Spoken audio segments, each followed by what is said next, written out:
یہ ایک اعتراض اسی قسم کا جو کشش ثقل کی نسبت سے تھا وہ آج بھی کیا جاتا ہے، اور ابو جہل نے بھی حضرت سیدنا ابو بکر رضی اللہ تعالیٰ عنہ سے کہا تھا کہ ایک پاؤں اٹھایا تو انہوں نے کہا دوسرا بھی اٹھاؤ۔ مطلب یہ کہ کشش ثقل انسان کو زمین کی طرف کھینچتی ہے، کیسے ممکن ہے کہ سفر کیا جا سکے؟ تو یہ اعتراض منکرین کی طرف سے شروع سے چلا آ رہا ہے۔ مولانا صاحب اس پہ کوئی بات کیجیے۔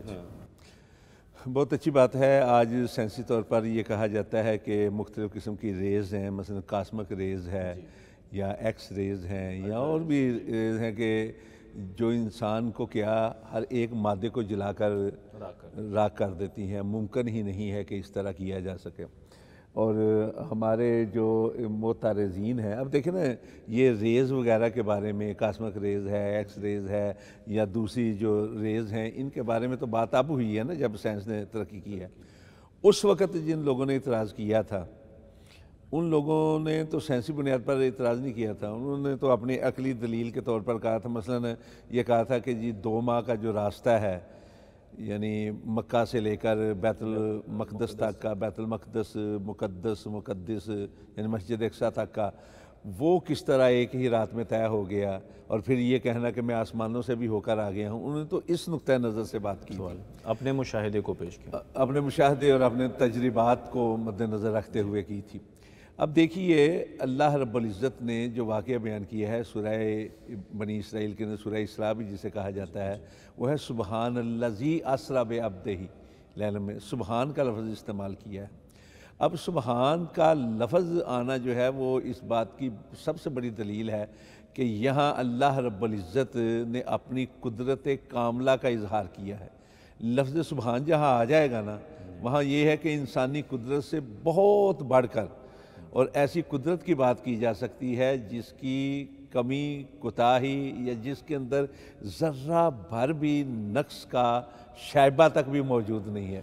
مثلا دیکھیے حضرت یونس علیہ السلام مچھلی کے پیٹ کے اندر گئے، وہاں انہوں نے کیا الفاظ استعمال کیے تھے؟ لا الہ الا انت سبحانک، یا اپنا جو ہے یہ الفاظ کیوں استعمال کیے تھے؟ اب آج کے دور کے اندر بھی یہ کہتے ہیں جی آکسیجن کے بغیر انسان زندہ نہیں رہ، مچھلی کے پیٹ کے اندر کس طرح زندہ رہ گیا؟ یعنی مچھلی کے پیٹ میں جو چیز چلی ہے مچھلی کے نظام ہضم کے تحت گل سڑ جانی چاہیے تھی، لیکن اللہ رب العزت نے رکھا۔ وہاں بھی لفظ سبحان جو ہے وہ بیان کیا، یہاں بھی لفظ سبحان بیان کیا ہے۔ اب انسان جو ہے اس نے اتنی ترقی کر لی ہے دنیا کے اندر کہ وہ ان ایکس ریز کا مقابلہ کر کے تو چاند پر بھی جا رہا ہے، وہ کہہ رہا ہے کہ میں مریخ کی طرف بھی سفر کر رہا ہوں، میں فضائے بسیط کے اندر جو ہے وہ گھوم پھر بھی رہا ہوں۔ اب دیکھیے جس قدرت نے، جس قادر مطلق نے اتنے بڑے بڑے اجرام فلکی جو ہیں آسمان کے اندر فضائے بسیط کے اندر نہ صرف یہ کہ سنبھال رکھے ہیں بلکہ وہ اپنے اپنے مدار پر گھومتے ہیں۔ سورج بھی اجرام فلکی میں سے ہے، چاند بھی اجرام فلکی میں سے ہے، یہ سیارے جو ہیں یہ بھی اجرام فلکی میں، ستارے وغیرہ جو ہیں یہ اجرام فلکی ہیں نا، اور کتنے کتنے بڑے ہیں آپ تصور بھی نہیں کر سکتے۔ سورج بھی زمین سے کہیں بڑا ہے۔ یہ اجرام فلکی اتنے بڑے بڑے جس قادر مطلق نے نہ صرف یہ کہ فضائے بسیط میں سنبھال رکھے ہیں بلکہ ان کو مدار کے اندر اس طرح گردش دیتا ہے کہ ایک دوسرے سے ٹکراتے بھی نہیں۔ تو ایک انسان کا جو چھوٹا سا جرم ہے، چھوٹا سا ایک وجود ہے کہ اللہ رب العزت اس کو نہیں جا سکتا۔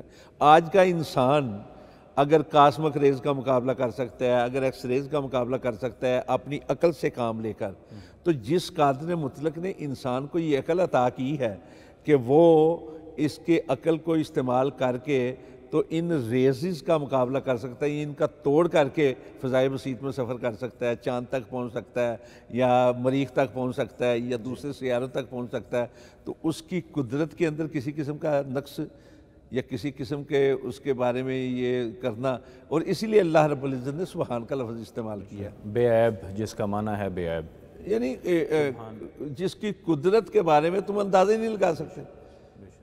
سبحان کا مطلب کہ پاک ہے ہر قسم کی کمی سے، کجی سے، کوتاہی سے، نقص سے، ضعف سے۔ بالکل سب سے پہلے لفظ اللہ رب العزت نے بولا ہی یہ ہے، سبحان کا لفظ بولا ہے، پھر اس کے بعد ذکر کیا ہے۔ دوسری بات یہ آ جاتی ہے کہ اب دیکھیے نظریہ اضافیہ جو ہے نیوٹن کا، اس کے تحت بھی بات کی جاتی ہے۔ اس میں یہ ہے کہ اگر ایک آدمی ایسی رفتار کے ساتھ اپنا جاتا ہے جو رفتار ہے زمین میں، مثلا نوری رفتار کیا ہے جس کو سائنس بات کرتی ہے، 1,86,000 میل فی سیکنڈ، یہی ہے نا۔ تو اگر اس رفتار کے ساتھ آدمی فضا کے اندر چلا جاتا ہے نا تو اس کے سامنے وقت جو ہے نا یہ بند ہو کر رہ جاتا ہے، یعنی بالکل اپنا ختم ہو کر رہ جاتا ہے۔ اللہ رب العزت نے جس سواری کا ذکر کیا ہے وہ براق ہے، یعنی ایک جو برقی یا الیکٹرانک سپیڈ ہے وہ ہے 1,86,000 میل۔ اللہ رب العزت نے ایسی سواری مہیا کی ہے جو اس سے بھی کہیں زیادہ رفتار، یعنی کئی الیکٹرانکس سپیڈوں کی جو ہے مجموعہ ہے۔ خود رسول پاک صلی اللہ علیہ وسلم نے عام فہم کے مطابق اس کے بارے میں کہا کہ جہاں تک نظر پہنچتی تھی وہاں اس کا قدم ہوتا تھا۔ اب نظر جو ہے پہنچنے کی مطلب ہے کہ نظر کی رفتار جو ہے وہ اب دیکھیں نا کہ جو ہے نا چمک، اس کی رفتار آواز سے زیادہ ہے، لائٹ کی رفتار جو ہے آواز سے زیادہ ہے۔ لائٹ جو ہے وہی ہے نا الیکٹرانک سپیڈ جو ہے، اللہ رب العزت نے سپیڈوں کے مجموعے پر سوار کیا ہے رسول پاک